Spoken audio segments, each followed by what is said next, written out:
I've tried to make this review 3 times now. It's always easy to write a review on a good and bad game. It just flows whether you're really annoyed or really happy with your experience. I played the Fidelio incident and, well, yeah, I played it, that's about it. Nothing really stood out to say that this was a good or bad experience. I just played it, it's over, and it wasn't really anything special. Is it a bad game? No.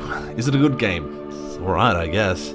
Made by Act 3 Games and released in May of 2017, the Fidelio incident is a modern video game reimagining of Beethoven's one and only opera called Fidelio. Starting off, you're in a plane telling stories to your wife about your past, and you notice how Irish the characters are. Running on the Unreal 4 engine, the game looks remarkably stunning as you're flying over the icy glaciers of Iceland. But lo and behold, this is a video game, and something needs to happen, so you crash. The plane is cut in half and you are stranded in the cold looking for your wife, whilst picking up randomly discarded journal entries, and that is how the story is told. I always find that trope an odd one. It's such an illogical and strange way to tell a story, and too many indie games do it, and it's pretty damn lazy if you ask me. Now, some people say that AAA games do it too.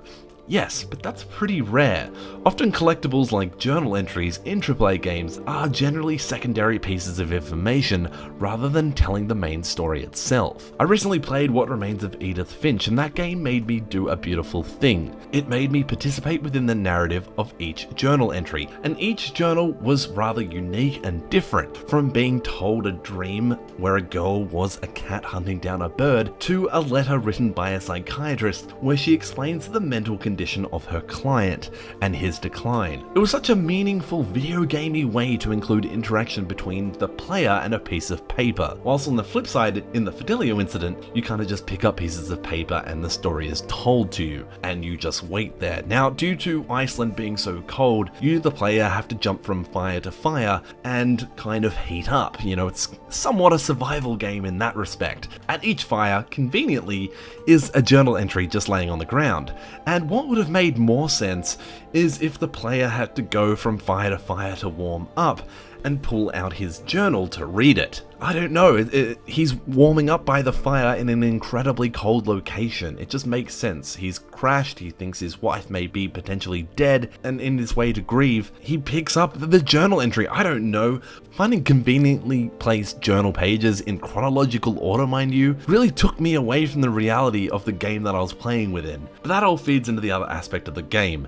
The fact that the game didn't really take me anywhere else apart from one time. Now, towards the later part of the game, it actually transcended to another place and time. No, not time travel, but something more in line with what I mentioned with What Remains of Edith Finch, where the journal entry would take the player somewhere else. And that's when the game started to win me brownie points. It's just a shame it really only did this once, and to be fair, it was a pretty good sequence too. Like, they did it really tastefully. Kind of everybody has gone to the rapture, but without the orbs. The overall story really isn't anything special. Like I said at the very start, it wasn't bad, but it also wasn't great. It did have a really cool aspect where it included the IRA bombings in Ireland and the UK, and the game does take place decades after the bombings, so the journal entries kind of fill in the chapters in between then and now. And this is all good and well, and there was quite a bit of intrigue there. However, if they'd gone down the route of adding more playable sequences within those journal entries, this would have gone from being an okay game to a great one. After your 2.5 hour experience, you look back and originally think what was a beautiful looking game to something that was rather drab and reused over and over again. After that length of time, you started to realize that nothing was overly different, and yes, that's purely based on the location. It's centralized in Iceland, it's just ice. The story's told through notes, and you get to go to one other location pretty much once. Ultimately, I think the thing that will sting the most is how predictable and unfulfilling the last chapter of the game actually is. Unreliable narrators are quite a common thing when it comes to journal-driven indie adventures, sure,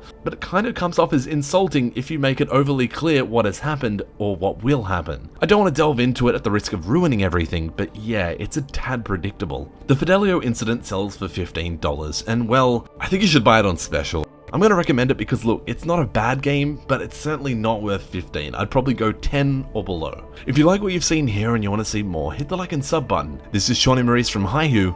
Thanks for watching.